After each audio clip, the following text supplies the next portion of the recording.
Amis de la mesure, bonjour. Et aujourd'hui, j'ai le plaisir, l'honneur et l'avantage de vous présenter CP0150, alias DM512, appelé comme ça de façon à garder la terminologie Tektronix. Alors, qu'est-ce que c'est que CP0150? Alors, c'est quelque chose que très simple, hein, je veux dire, de tous les montages que j'ai montrés, c'est sans doute pas le plus complexe. C'est un appareil qui regroupe 3 voltmètres qui sont capables d'afficher avec une résolution de 10 millivolts des tensions de moins 99 à plus 99 volts.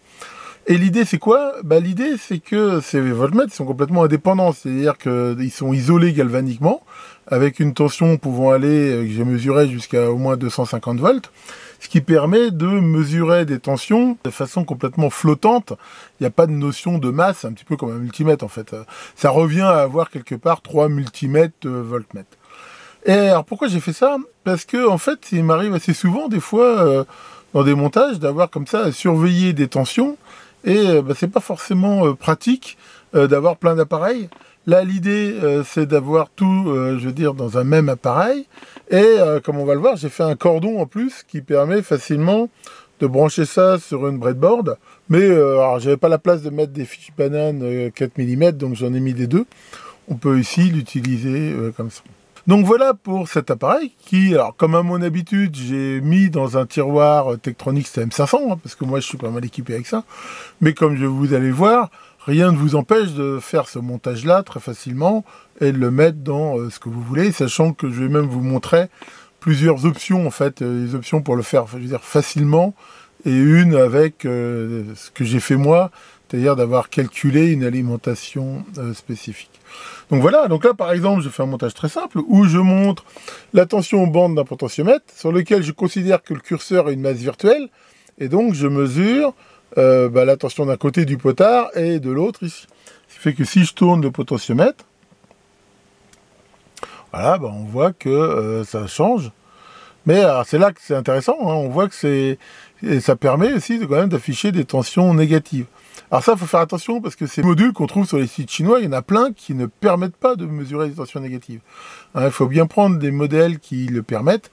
Alors bon, je mettrai en lien en commentaire de la vidéo, ça vous intéresse, là où je les ai trouvés sur Ali, si vous voulez être sûr de ne pas vous tromper. Alors, ces modules, ils existent avec différentes ranges de tension. Là, j'ai pris les modules 99 volts maximum. Mais voilà, s'il y a d'autres modèles qui vous intéressent, prenez les modèles qui vous conviennent. Il n'y a pas de souci avec ça. Là, je veux dire, ça correspond à mes besoins. Alors, j'ai mesuré l'impédance d'entrée, parce qu'il ne l'indique pas. Alors, elle est de 1 mégohm. Alors, par contre, c'est un peu bas. Enfin, je veux dire, comparé à un multimètre qui a généralement une impédance d'entrée de 10 mégohm, là, c'est que 1 mégohm. Bon, il faut le savoir. Sur beaucoup de montages, ça ne va pas jouer. Après, c'est vrai que si vous travaillez avec des montages où, je veux dire, enfin voilà, le fait de mettre une résistance quelque part d'1 mégohm en parallèle quelque part peut le perturber, là, il faudra le savoir et soit utiliser un multimètre, soit le prendre en compte. Donc voilà, donc comme on peut le voir, ces modules, on peut les avoir de différentes couleurs. Donc moi, j'ai pris rouge, vert, jaune. Comme ça, ça permet d'avoir une possibilité de se repérer. Et donc, j'ai fait ce câble, voilà, hein, qui, comme on peut le voir, j'ai fait ce connecteur ici, je veux dire un peu maison, qui permet de tout brancher là dessus. Et ça, par exemple, là, on peut voir, voilà, je l'ai mis ici sur ma breadboard. Et voilà, j'ai fait ici ces connecteurs. Alors, les connecteurs, là, pour info, hein, voilà, c'est des connecteurs Dupont. D'ailleurs, je les ai sertis là, avec la pince que je vous ai montré, la Parkside. Ça marche très bien. Et là, ça permet après, voilà, là, de mettre ces points de mesure où on veut sur une breadboard. Comme ça, donc, parce que là, on garde le repérage par couleur. Et j'ai mis une guerne thermo rouge sur les pinoches qui correspondent au plus, de façon à connaître la polarité. Donc voilà pour CP0150. Donc ce que je vous propose maintenant, hein, comme d'habitude, c'est de regarder un petit peu le schéma et je vais vous montrer aussi les différentes étapes de la construction éventuellement. Ça peut vous inspirer. Allons-y. Alors regardons un peu le schéma. Comme je l'ai dit, on peut faire deux versions de cet appareil. Une version, on va dire, simple, qui peut vraiment être fait très simplement, et une, on va voir, un petit peu plus complexe, qui est celle que j'ai faite. Mais je vais déjà commencer par la simple. Je rappelle que c'est quoi l'idée de ce truc-là? Honnêtement, c'est un montage qui est très simple. C'est de prendre 3 modules voltmètres, Voilà, donc on les voit ici, hein, ces petits modules. Et ces petits modules, ils ont 3 connexions, une masse, une alimentation et une entrée. Sachant que la masse est commune entre l'alimentation et l'entrée de mesure. Si on veut que ces 3 voltmètres soient complètement indépendants, il faut les alimenter avec des sources d'alimentation complètement séparées et isolées. C'est ça qui va permettre après, comme une sonde différentielle quelque part, de les brancher comme on veut, indépendamment des potentiels. Je peux très bien brancher le moins de celui-là sur la masse et puis le plus de celui-là sur la masse. Ça ne posera absolument aucun problème. Donc ça, c'est l'idée du truc. Bon, ces petits modules-là, en plus, ils consomment très peu. Hein, ils consomment à peu près dans les 20 milliampères. Pour moi, voilà, j'ai compté large, j'ai compté 40 milli pour compter le courant d'appel et ainsi de suite. 20 milliampères, c'est pas énorme. On pourrait imaginer d'avoir 3 piles 9 volts, par exemple, complètement séparées, et de les alimenter comme ça. Hein. Je veux dire, l'idée, c'est que les alimentations soient isolées galvaniquement. Une façon de faire ça, c'est d'utiliser ces petits modules qu'on reprend ici. Hein, je vous ai déjà montré ça, hein, ça s'appelle les B quelque chose. Et c'est des petits modules isolés. C'est-à-dire, en fait, on met une tension continue en entrée ici, hein, ça s'appelle des convertisseurs continu. Et on a ici une tension de sortie qui est isolée galvaniquement de l'entrée. Ces petits modules donnent assez de courant pour alimenter ces trucs-là. Donc, par exemple, là, si vous avez du 12 volts, vous prenez un 12,05, hein, c'est-à-dire un module qui accepte du 12 volts en entrée et du 5 volts en sortie. Vous les branchez en parallèle sur l'entrée, c'est-à-dire qu'ils sont tous alimentés par la même alimentation. Et derrière, vous alimentez les binious. Les voltmètres, ils s'alimentent dans une plage d'alimentation assez grande, sachant qu'ils ont leur propre régulation, mais ils conseillent de les alimenter en 5 volts. Et je pense que, même si normalement ça joue pas, il y a un petit réglage sur ces voltmètres pour les ajuster. Si on les alimente toujours avec la même tension et on les ajuste bien, normalement ils devraient relativement être précis entre guillemets. Donc le montage le plus simple qu'on peut faire, c'est ça. C'est par exemple 3 convertisseurs avec la tension d'entrée qui vous va bien et branchés sur les 3 voltmètres. Sachant que ce petit module-là, c'est des petits convertisseurs à découpage, comme d'habitude, ils ont tendance à faire pas mal de parasites. Donc c'est conseillé de rajouter déjà un filtre en entrée et des filtres en sortie. Mais c'est pas obligatoire. En fait, je pense que ça jouera pas tellement sur la mesure, c'est plus que ça va rayonner voilà, dans un labo où il y a des choses qui rayonnent mieux. Mais encore une fois, c'est optionnel. Donc, la façon simple de faire CP0150, hein, donc c'est de prendre des modules. Là, j'en ai montré 3, mais vous pouvez en prendre que 1, 2, 3, 10, enfin, vous pouvez en mettre autant que vous voulez. Et de mettre éventuellement donc ce filtre en entrée et éventuellement ces filtres en sortie. Et derrière, après, vous pouvez mettre ça dans la boîte que vous voulez. Hein, faut juste bien vérifier qu'ils soient tous bien isolés entre eux. Et là, par exemple, là, je vous montre le câblage de ce petit connecteur que j'ai fait, mais vous pouvez utiliser n'importe quel autre connecteur que vous avez sous la main. Donc voilà, ça c'est vraiment, on va dire, la version la plus simple que vous pouvez faire de cet appareil. Alors moi, ce que j'ai fait, par contre, je me suis dit, bon, j'en ai des petits modules comme ça, et à la limite, ça m'aurait sans doute été plus facile de les utiliser, mais voilà, j'ai voulu me faire un peu plaisir, puis en même temps dire, voilà, de montrer un petit peu un exemple, et là, je me suis fabriqué, donc, une alimentation vraiment spécifique pour ces modules, et j'ai voulu la faire sans utiliser de circuit intégré spécialisé. Alors, c'est un convertisseur continu, donc avec une entrée, que moi j'ai calculé pour la tension de 11 volts 5, qui est celle disponible dans les modules, et 3 sorties. Ces 3 sorties alimentent après 3 petits régulateurs 78L05 qui alimentent chacun des voltmètres. Donc là, j'ai utilisé ce qu'on appelle une topologie flyback. Je rappelle que si on veut faire comme ça un convertisseur continu et qu'on veut un transfo relativement petit, plus la fréquence monte, plus les transfos sont petits, et le nombre de tours diminue. Là, l'idée, c'est que voilà, j'ai retrouvé un transformateur là HF en ferrite que j'avais sous la main, et je vais vous montrer un peu le processus que j'ai utilisé pour calculer ici le nombre de tours. Donc sur ce genre d'alimentation, donc soit on alimente le primaire en alternatif, un petit peu comme en 50 Hz, quoi, mais à plus haute fréquence, puis derrière on a des secondaires sur lesquels on peut mettre soit des ponts de diode, soit même un redressement en mono-alternance. Mais ça nécessite ici d'avoir une tension alternative. Donc, soit avec une commande en pont, soit éventuellement avec un point milieu, soit avec un condensateur, enfin voilà. Mais très souvent, hein, ce qui est énormément utilisé, donc c'est ce qu'on appelle la technologie flyback.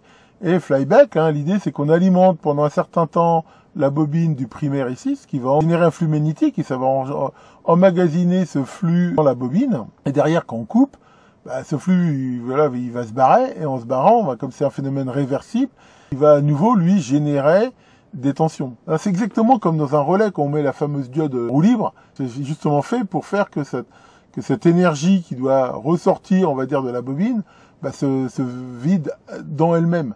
Mais là, dans un flyback, justement, on va l'utiliser dans le secondaire, et c'est ça qui va ici alimenter le système. Sachant qu'on peut faire plusieurs enroulements, qui profitent du même flux, on va dire, il va donc se partager entre tous ces enroulements. Alors très souvent dans les flybacks, il y a un système de rétroaction, de façon à ce que la tension de sortie, on la mesure et on la renvoie dans l'entrée via un photocoupleur ou une autre bobine ou quelque chose, de façon à ce que si la largeur de l'impulsion s'adapte pour qu'il y ait bien la tension en sortie. Mais ici j'ai fait un choix beaucoup plus simple, où j'ai dit de toute façon, je vais avoir ici, je vais m'arranger pour avoir au moins 8-9 volts à peu près, ce qui fait que j'aurai assez de tension et derrière, je vais la réguler avec un petit régulateur 78 L05, ça tient 100 milli, là ça fera tout à fait l'affaire. Donc ça, c'était un petit peu donc l'idée.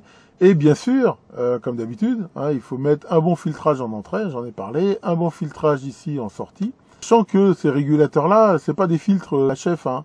Faut pas s'attendre à ce qu'un régulateur filtre de façon efficace des impulsions ici, qui, alors déjà la fréquence de fonctionnement est élevée, hein, elle est de, je sais plus 50 kHz ici, mais en même temps, comme c'est pas du tout du sinus, il y a des fronts assez raides, et si on mettait pas ce filtre ici, faut pas compter pour le régulateur pour ici avoir quelque chose de très propre au niveau de la HF. Donc c'est quand même conseillé de mettre ces filtres ici en amont. Donc voilà comment ça fonctionne, sachant que, attention, hein, donc ce transfo fonctionne rapidement. Ici, il faut mettre des diodes rapides. Là, on voit que j'ai mis des diodes Schottky, de façon à ce que ça fonctionne rapidement. Alors que ces diodes-là, c'est juste une sécurité pour si la tension devient supérieure à celle de l'entrée sur les régulateurs, ça les flingue souvent. Donc là, par contre, on peut mettre de la N4001 ou 4007 sans aucun problème. Donc voilà un petit peu l'idée du montage. Alors, comment j'ai procédé? On trouve assez facilement sur Internet toutes les formules pour calculer des systèmes flyback. Après, l'inconvénient généralement de toutes ces formules, c'est que souvent, il faut rentrer certains paramètres qu'on n'a pas forcément et qu'on a d'autant moins quand c'est pas une bobine du commerce. Parce que quand on achète des bobines du commerce qui sont bien connues, il y a les datasheets qui donnent des tas d'informations, la fréquence, le machin, les pertes et tout. Donc ça permet assez d'ajuster. Quand on fait avec de la récup, moi tout ce que j'avais comme info, c'est que j'avais un pot ferrite. Bon, N41 c'est quand même un type de ferrite, donc je sais que c'est de la ferrite qui va bien marcher, on va dire, jusqu'à 150 kHz. Et c'est à peu près tout ce que je... Bon, alors j'ai choisi une fréquence de fonctionnement de 50 kHz. C'est assez élevé, je veux dire, pour pas avoir trop de problèmes, on va dire, au niveau du filtrage, des parasites et tout ça. Mais c'est aussi assez bas pour qu'on puisse utiliser un MOSFET, pas spécialement une bête de course, et ainsi de suite. Donc voilà le schéma, hein. Alors l'idée, donc, c'est d'avoir ici des impulsions avec un rapport cyclique tel que voilà, l'impulsion dure assez longtemps pour emmagasiner assez d'énergie dans la bobine ici, de façon à alimenter les trois derrière.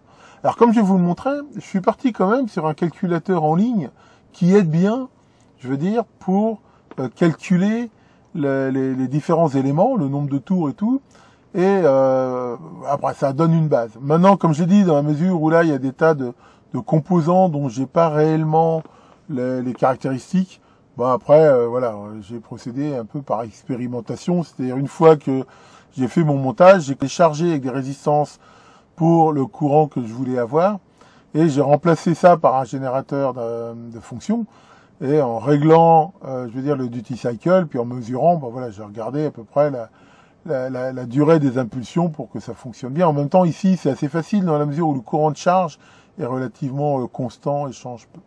Une fois que j'ai eu ces valeurs, hein, là j'ai vu qu'avec une fréquence de 50 kHz, il me fallait des impulsions de 3,2 microsecondes. Voilà, j'ai pu très facilement faire un petit oscillateur pour driver ici mon transistor. Donc voilà pour ça. Alors justement, on voit aussi ici un élément qui est très important dans les convertisseurs flyback qui s'appelle le snubber.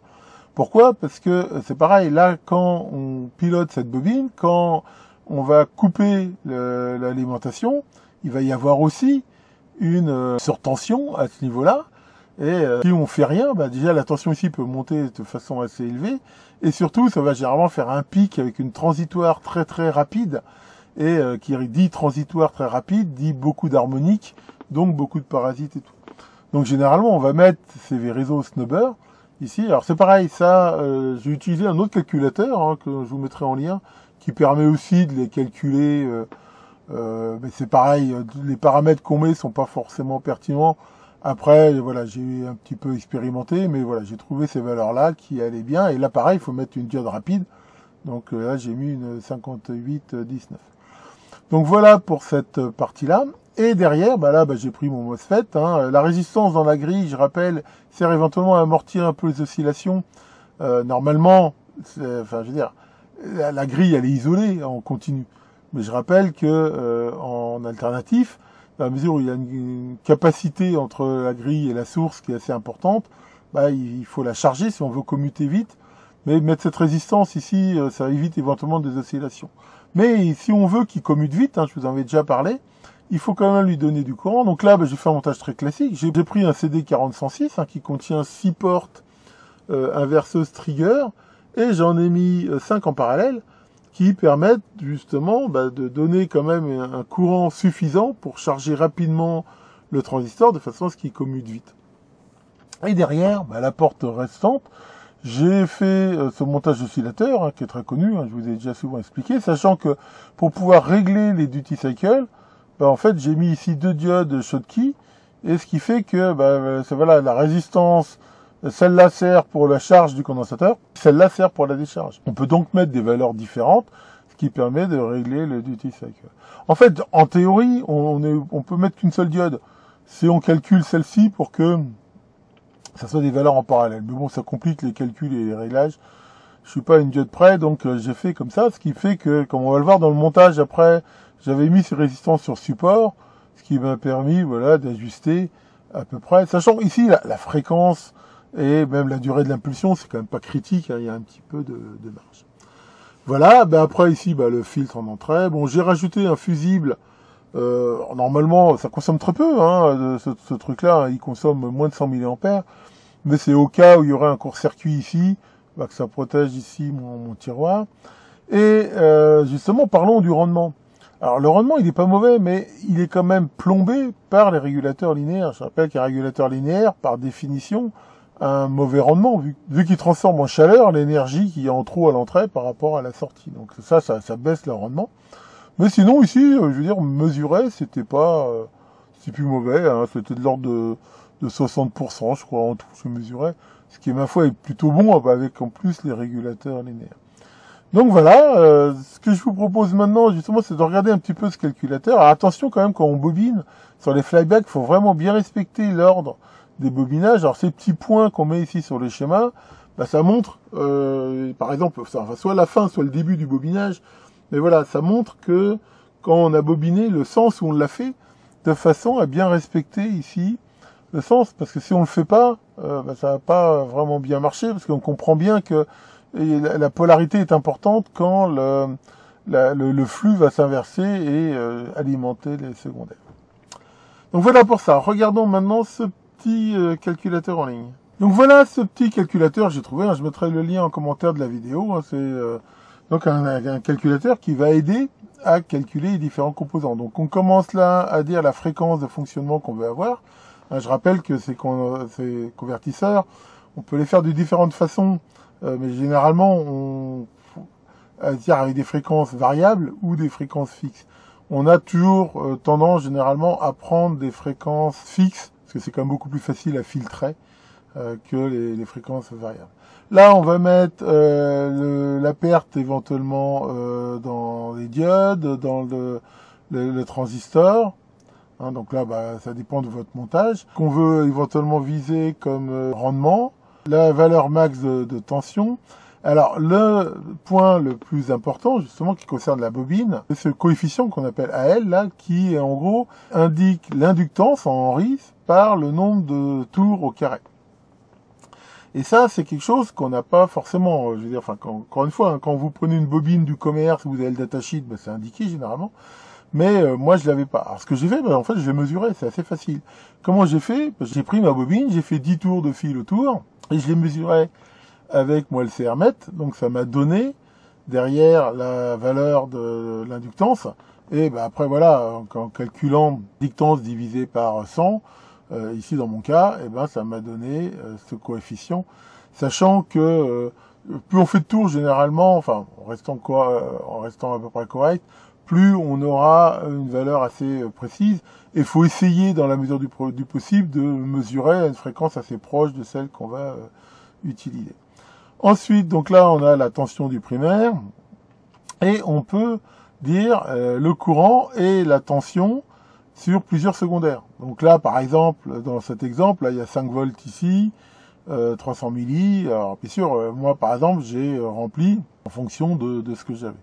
Et donc, derrière, on fait calculer. Donc là, il va calculer un certain nombre de choses, comme la période, comme les différentes puissances. Et derrière, il va donc nous donner des résultats. La puissance totale, les différentes périodes de charge et de décharge, hein, éventuellement le temps mort, et ici, donc, l'inductance du primaire, et donc, derrière, le nombre de tours de chaque secondaire, ici, et en même temps, le courant crête primaire, et les différents courants, et les différents diamètres, et diamètres de fil à utiliser. Bon voilà, hein, ça c'est une aide quand même, plutôt que de se taper tous les calculs à la main, sachant que, encore une fois, toujours un peu approximatif, dans la mesure où il y a énormément de paramètres qui jouent, et que derrière, on peut l'ajuster. Mais enfin, ça donne quand même, généralement, des paramètres de base pour démarrer qui sont plutôt intéressants. Alors sur le même site, on a aussi justement un calculateur pour ces fameux réseaux snubber, sachant qu'on peut soit faire des snubbers de ce style-là ou de ce style-là. Moi, j'ai choisi plutôt ce système-là. Bon, on va pas tout montrer en détail, mais voilà, ça explique un petit peu les différentes méthodes. Et pareil, ça va donner là les différents résultats en fonction justement du courant pic, du temps de montée, de la tension, de la fréquence de travail. Et ça aide bien, voilà, pour les deux types de snubber possibles.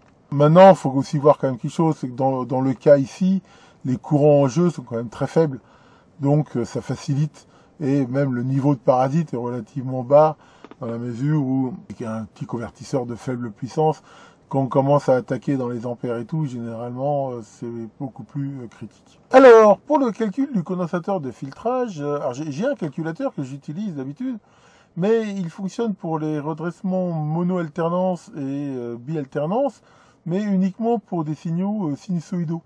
Donc là, c'est pas tellement utilisable dans la mesure où c'est pas du tout sinusoïdal en sortie.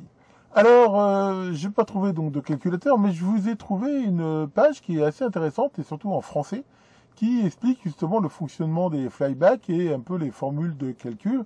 Et on voit que le condensateur de sortie se calcule par rapport à l'intensité de sortie maximum, le temps où il n'y a pas de tension en sortie, hein, le T-off, sur l'ondulation maximum que l'on veut avoir. Et c'est ma foi assez logique. Hein, on comprend bien que la capacité de sortie, qui ici, à son montage, est assez faible, est bien déterminée par ces paramètres-là.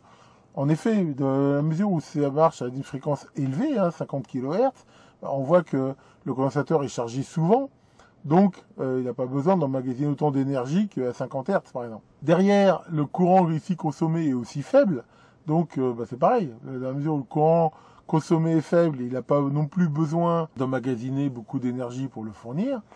Et dernier point, ici, c'est le delta VS. Je rappelle que delta VS, en gros, c'est la tension max d'ondulation qu'on autorise. Et là, pour le coup, même si dans mon cas, elle pourrait être relativement importante, ça vaut le coup, je vous avais déjà montré ça dans une vidéo, de la garder la plus petite possible, dans la mesure où ça permet d'avoir des durées de vie de condensateur plutôt élevées.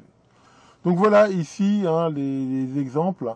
Donc encore une fois, si ça vous intéresse, en commentaire de la vidéo, je mettrai pas mal de liens là sur des sites en français et en anglais sur les flybacks, ce qui fait que si vous voulez approfondir et regarder les formules, surtout n'hésitez pas. Alors comme d'habitude, j'ai mis la description totale de l'appareil sur mon site sirob.org et je vais en même temps le regarder avec vous pour qu'on puisse voir un petit peu certaines étapes de la fabrication. L'idée, bien sûr, c'est éventuellement de vous inspirer si vous voulez faire un appareil similaire et de vous montrer un peu comment j'ai fait.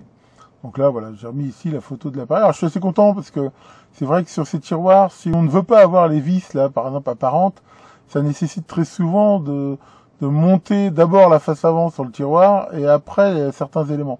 Il faut reconnaître que c'est toujours assez galère, surtout quand il y a beaucoup de choses à câbler. Enfin là, je suis assez content, j'ai bien réussi. Ça a plutôt de la gueule, donc je suis satisfait de moi. Alors bon, là, c'est pareil, je vais pas redire tout, mais vous pourrez lire sur le site. Alors un petit mot sur l'étalonnage.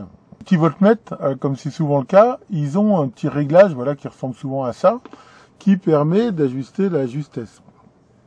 Donc il faut les étalonner et surtout le faire en même temps, de telle façon à ce que, indépendamment de leur justesse absolue, c'est important qu'ils soient au moins d'accord, on va dire, entre eux. Donc comment on étalonne généralement, quand on étalonne ce genre de choses, on le fait avec la plus haute tension qu'ils peuvent afficher. Alors, bon, ici c'est 99 volts, alors c'est pas facile d'avoir une source de tension de 99 volts. Donc voilà, enfin en gros on les branche sur une tension soit la plus haute admissible par le voltmètre, ou sinon disponible. Si déjà vous avez, je sais pas, une 24 volts, c'est déjà mieux que rien.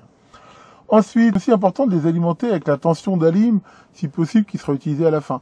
Normalement, ça devrait être assez indépendant. Il y a ce qu'on appelle la réjection, quelque part, de l'alimentation. Mais enfin bon, ça joue quand même toujours un petit peu. Donc là, voilà, on les alimente, par exemple, moi ici, c'était en 5 volts. Ensuite, derrière, vous mettez votre meilleur voltmètre que vous avez, ou multimètre, Et derrière, l'idée, donc, c'est de tourner le petit réglage, là. Alors, faut faire attention à ces trucs-là, c'est hyper fragile.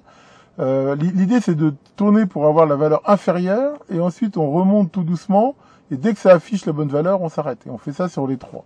Si vous faites ça, vous aurez quelque chose, donc, relativement, bien fait.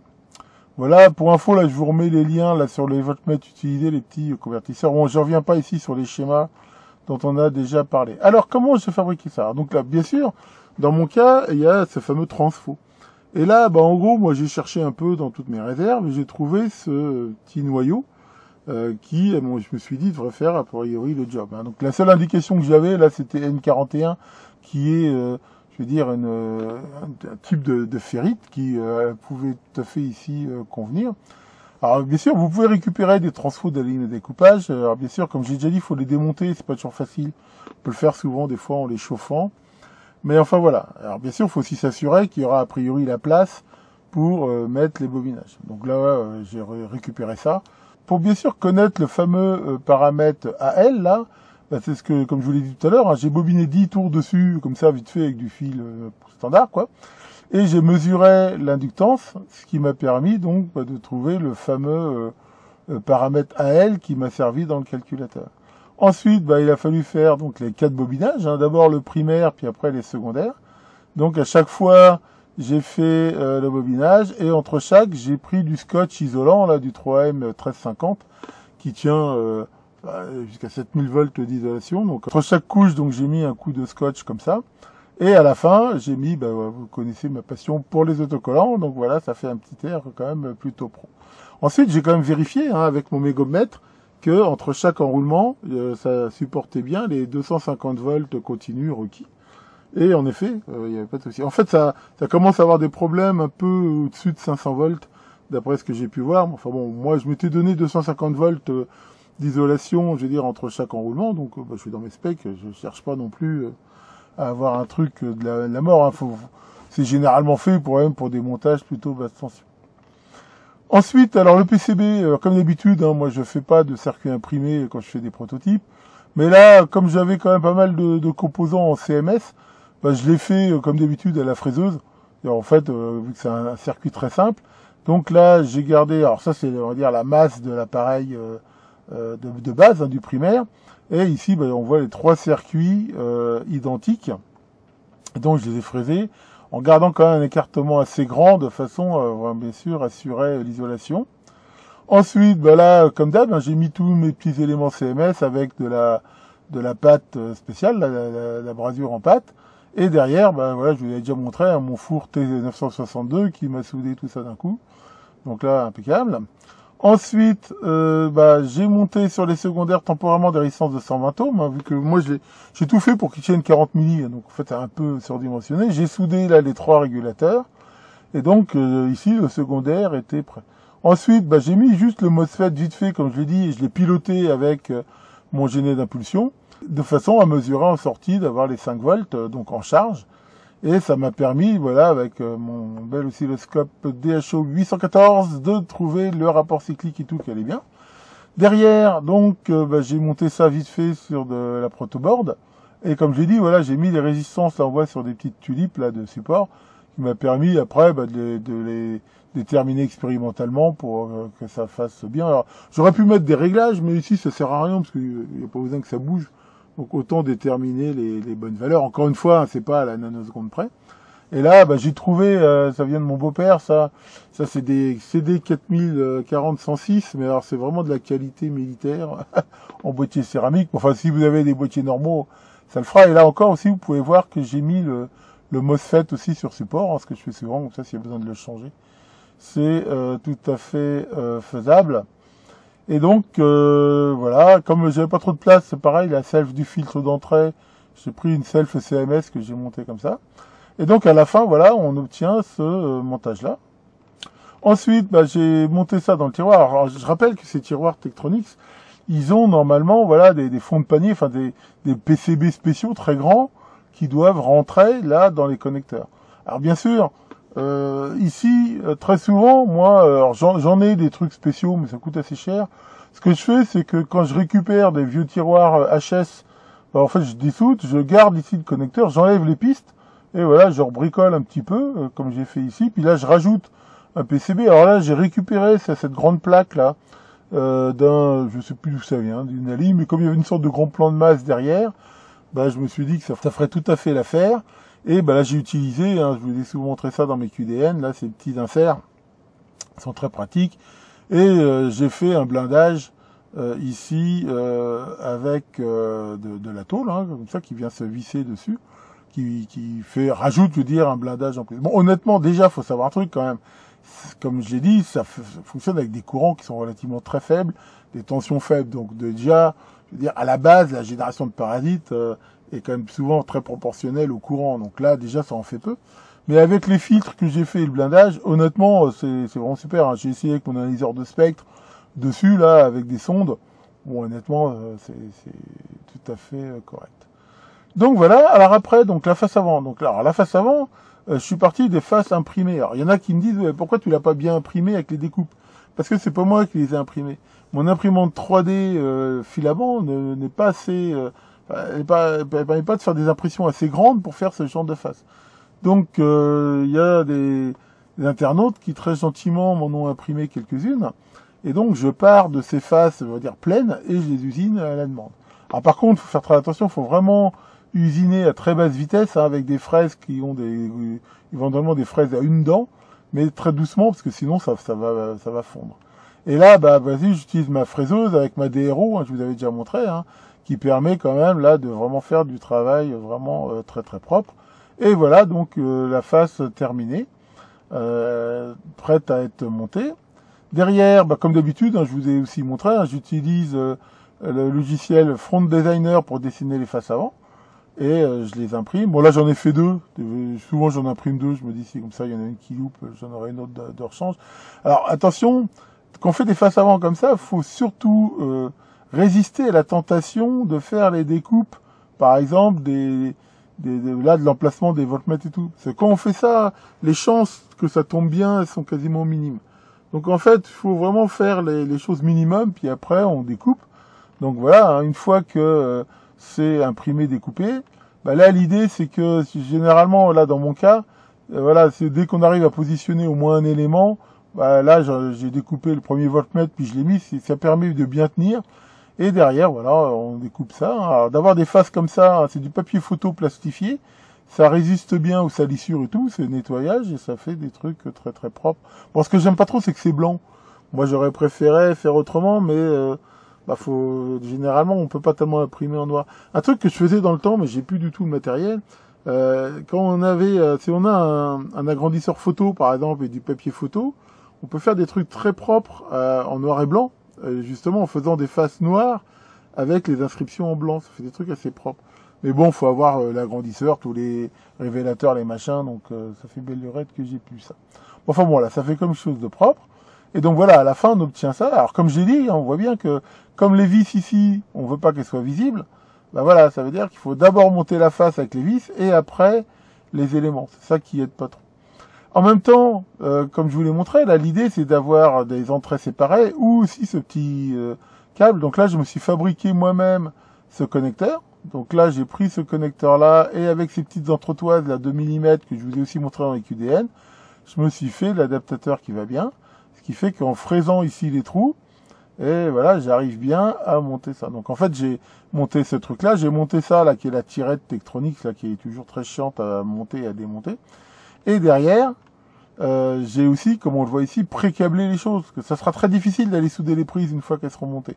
Donc j'ai déjà pré-câblé ici les fils devant. Donc là, j'utilise, comme vous pouvez le voir, toujours ce super support de chez BMJ, là.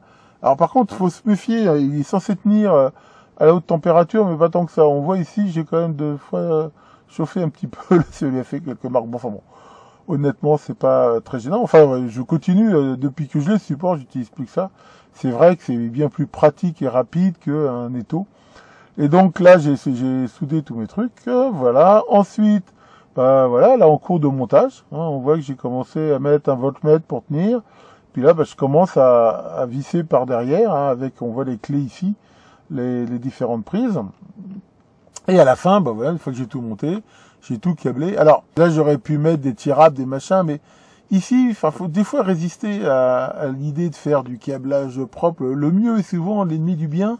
Et là, bah, faire que les fils soient plus rapprochés et se touchent entre eux, ça serait éventuellement contre-productif. Donc là, comme il y a la place et que ça gêne pas, je les ai laissés comme ça. Et on peut voir, donc là, j'avais pas mis à l'origine, mais j'ai rajouté ici le fusible. Et voilà, ici, c'est quasiment terminé.